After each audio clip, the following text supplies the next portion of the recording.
ఉదయం కాఫీ తాగుతున్న Meenakshi phone ring అయ్యింది. అమెరికాలో ఉంటున్న కూతురు మేఘన నుండి ఫోన్. ఏమిటి మేఘనా, ఇంకా పడుకోలేదా? ఇప్పుడు రాత్రి 9 కదా అమ్మా. మాకు బాబు ఇంకా పడుకోలేదు. మీ అల్లుడేమో ఆఫీస్ వర్క్ ఉంటే చేసుకుంటున్నారు. ఇంతకీ నువ్వేం చేస్తున్నావమ్మా? ఇంతకు ముందే లేచాను, కాఫీ తాగుతున్నానే. అదృష్టవంతురాలవి. అన్నీ తమరి కాళ్ళ దగ్గరికి నడిచి వస్తాయి కదా. ఏం నువ్వు కలుపుకోలేవా కాఫీ? పాపం వదిన అందివ్వాలా? కాస్త అటు ఇటు తిరిగితే నీకే మంచిది కదమ్మా, ఒళ్ళు తగ్గుతుంది అంది మేఘన. సరిలేవే, ఏమిటి విశేషాలు? పెద్ద విశేషమే ఉంది. మేము వచ్చే శుక్రవారం ఇండియాకు వస్తున్నాం. టిక్కెట్లు ఎప్పుడో బుక్ అయ్యాయి. అదేమిటి ఉరుములేని పిడుగులా చెప్పనే చెప్పలేదు ఇంతవరకు? నీకు మాత్రమే చెబుతున్నాను, మా అత్తగారి వాళ్ళకి చెప్పలేదు. నువ్వు కూడా చెప్పకు, సర్ప్రైజ్ చేద్దామని అంది. కూతురికి తన మీదున్న ప్రేమకు పొంగిపోయింది మీనాక్షి. ఇంట్లో మేఘన తను ఎప్పుడూ ఒకటే. కొడుకు పవన్కు మాత్రం అచ్చు వాళ్ళ నాన్న బుద్ధులే వచ్చాయి. చాలా నెమ్మది, ఏమీ పట్టదు వాడికి. మేఘన అలా కాదు, ప్రతి విషయం తనతో షేర్ చేసుకుంటుంది. పెళ్ళి అయిన తర్వాత కూడా. అమ్మా, ఇంతకీ ఇక్కడ నుండి ఏం కావాలి నీకు? మేకప్ సామాను అయిపోయాయా? వాటితో పాటు పెర్ఫ్యూమ్ బాటిల్ కూడా, అలాగే వదినకు కూడా తెస్తాను. చూడు మేఘన, అందరికీ సూట్ కేసుల నిండా సామాన్లు నింపి తేవలసిన అవసరం లేదు. తన మాటలు లోపల ఉన్న కోడలకి వినపడకూడదు అనుకుంటూ గొంతు తగ్గించింది. ముందు వెనక చూసుకోవే మేఘన.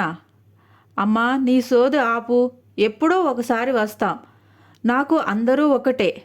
సరే అయితే ఎయిర్పోర్ట్కి నేను మీ నాన్న వస్తాము.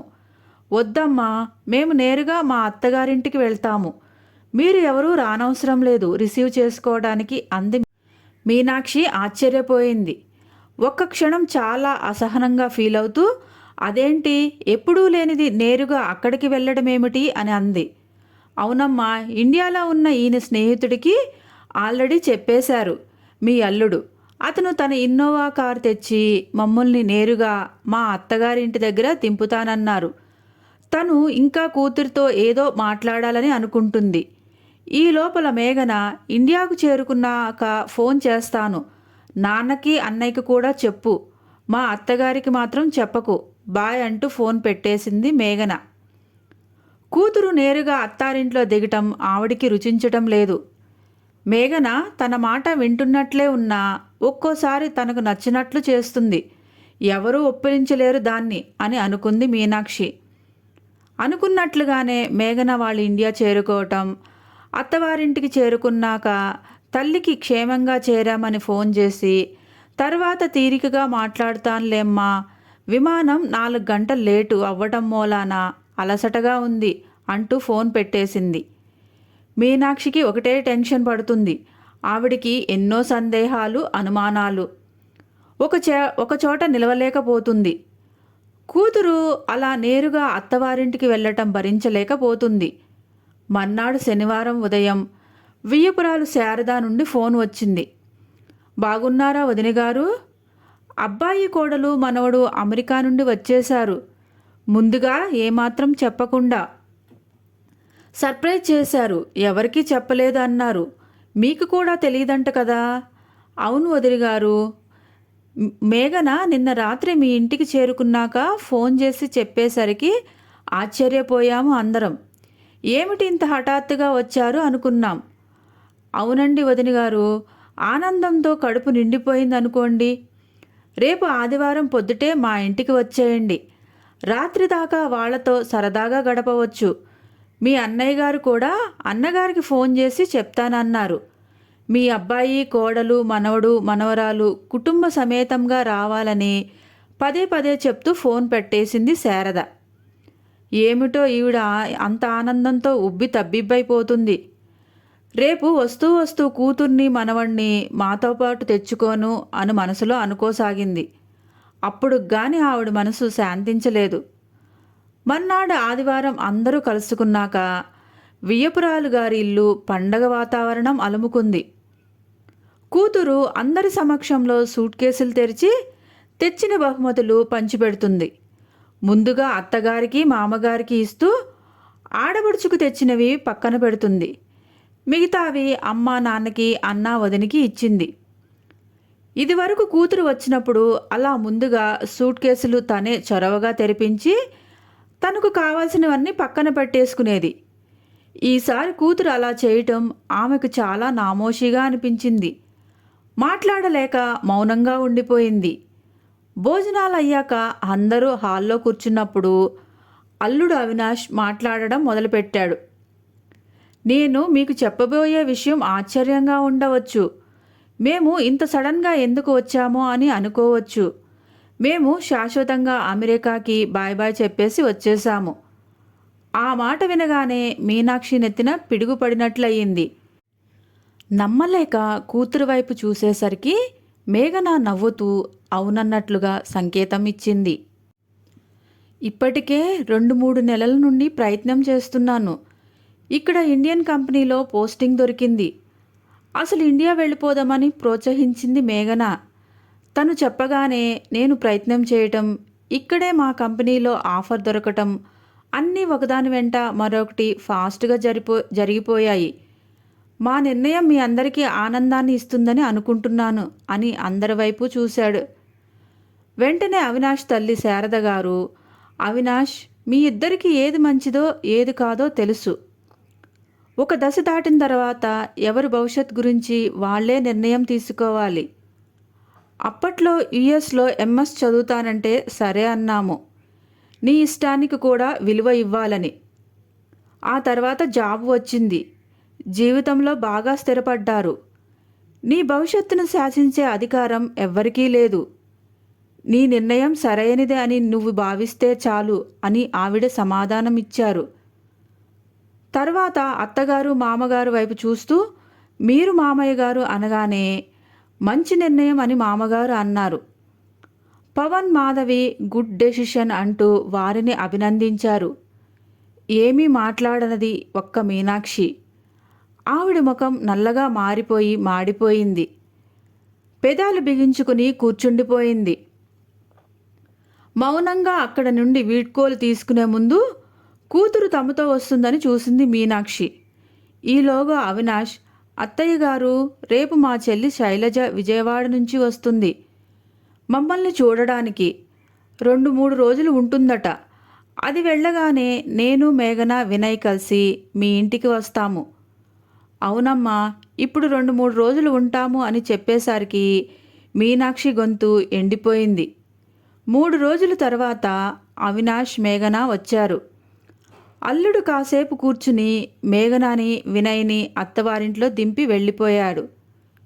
మేఘనాతో ఫ్రీగా మాట్లాడడం కుదరనే లేదు అని మనసు రగిలిపోతుంది మీనాక్షికి. చక్కగా అమెరికా సంబంధం వచ్చిందని, అత్తగారి పోరు ఉండదని పెళ్లి చేసి అమెరికాకు పంపిస్తే ఇది చేసే నిర్వాకం ఇది అన్నమాట. మనసులోని మాటలు బయటికి కక్కేసింది కోపం ఆపుకోలేక. తర్వాత కూతురుతో ఉన్న ఫలంగా మూటాముల్లే సర్దేసుకుని ఇండియా వచ్చేయటమేమిటి?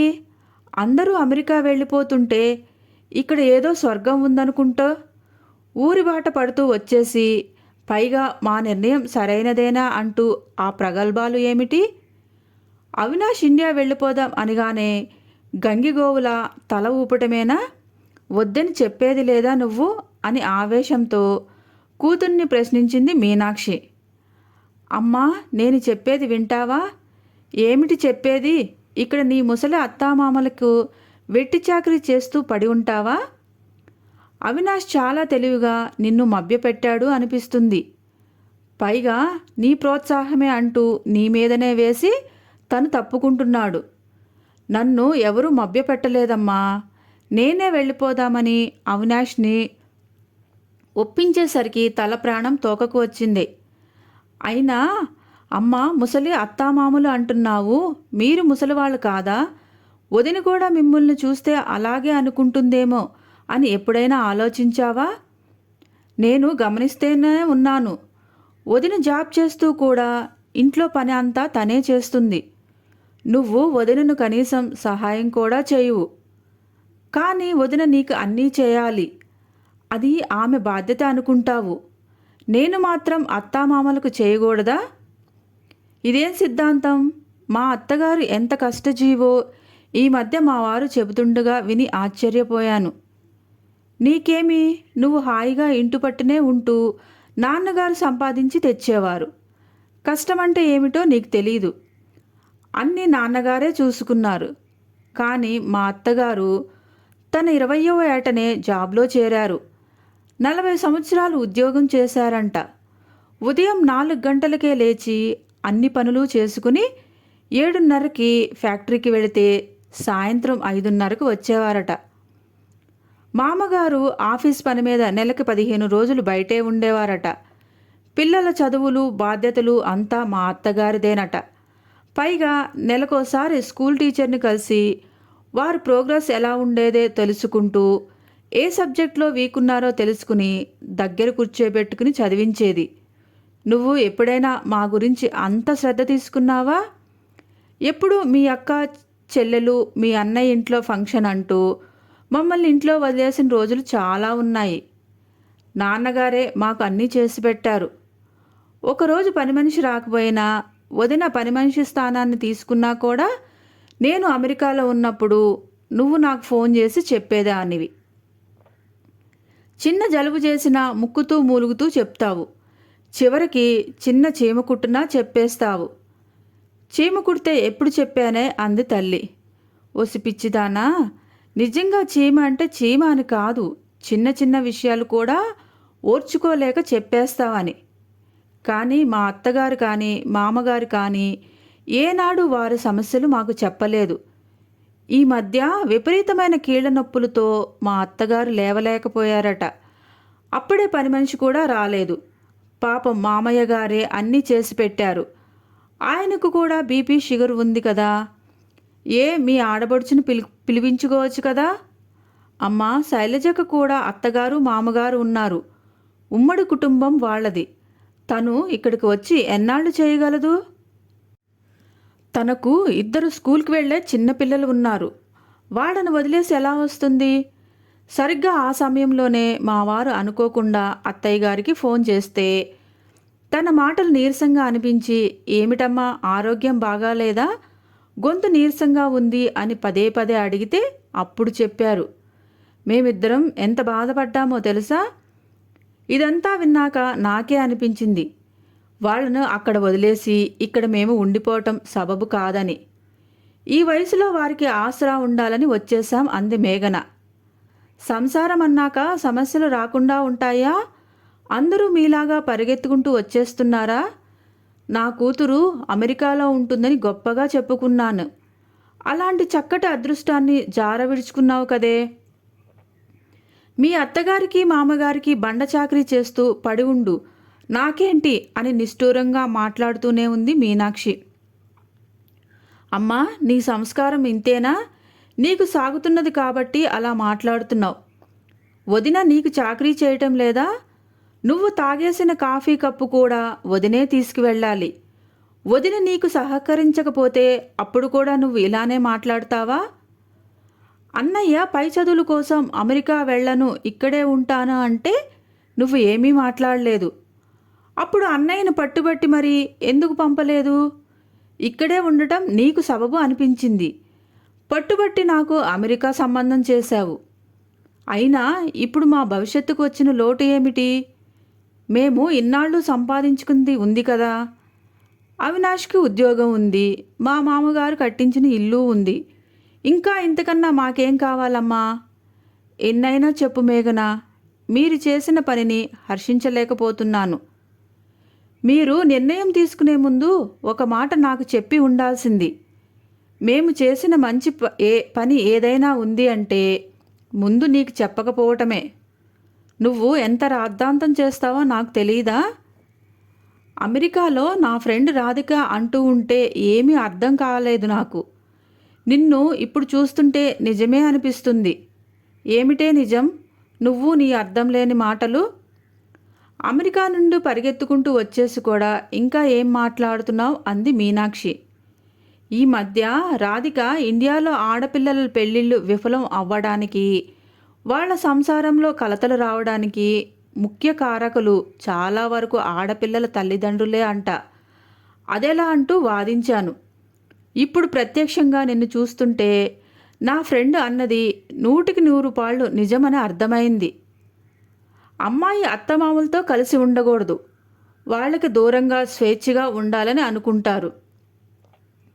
అత్తమామలతో కలిసి సఖ్యతగా ఉండాలని, వారిని గౌరవించాలని బుద్ధి చెప్పే తల్లిదండ్రులు కరువు అవుతున్నారని అంటుంది. కూతురిని వేరు కాపరానికి ప్రోత్సహించేది కూడా తల్లిదండ్రులేనట. అంటే నేను మరీ అంత దుష్టురాలిగా కనిపిస్తున్నానా మేఘన? లేకపోతే ఏంటమ్మా, నువ్వు ఒక తల్లివి. నీకు నిన్ను నీ కోడలు చూసుకోవాలి, నీకు సేవలు చేయాలని కోరుకుంటున్నావు. నీ కూతురు కూడా ఆమె అత్తమామలను చూసుకోవాలని ఎందుకు అనుకోవమ్మా? మా ఆడబడుచు వచ్చి మా అత్తమామలను చూసుకోవచ్చు కదా అంటూ రూడ్గా మాట్లాడేవే, కానీ తనకు ఒక కుటుంబం ఉందని ఎందుకు ఆలోచించలేకపోతున్నావు? కాస్తంత సంస్కారం, సున్నిత హృదయంతో ఆలోచించమ్మా. మేఘన మాటల్లో ఎంతో సబబు ఉందన్నట్లు తెలుస్తుంది. కూతురు ఎంతో హుందాగా అత్తవారింటికి ఒక కోడలుగా తన బాధ్యత ఏమిటో చెబుతూ ఉంటే ఇంత కుసంస్కారంగా ఆలోచించటం సమంజసం కాదనుకుంది. ఒక తల్లిగా కూతురికి మంచి మాటలు చెప్పాల్సిన నేను ఇలా దాని నిర్ణయాన్ని ప్రోత్సహించకపోవటం అమానుష్యం అనిపించుకుంటుంది. కాసేపటికి కూతురిని దగ్గరికి తీసుకుంటే, నిజమే మేఘన, నాది స్వార్థమే అనుకో, నీ మీద అమితమైన ప్రేమే అనుకో, మరి ఏదైనా అనుకో, అందుకే అలా మాట్లాడాను. నీ మాటలు నా మీద ప్రభావం చూపాయి. ఒక తల్లిగా, ఒక అత్తగారిగా ఎలా ఉండాలో నాకు అర్థమైంది. నీ మాటలు నాకు ఆనందాన్ని కలిగించింది. నీ భర్తతో పిల్లాపాపలతో అత్తవారింట్లో ఇక మంచి కోడలుగా నిండు నూరేళ్లు జీవించి తల్లి అంటూ కూతురికి పసుపు కుంకుమలతో సారే ఇచ్చి అత్తవారింటికి సాగనంపింది.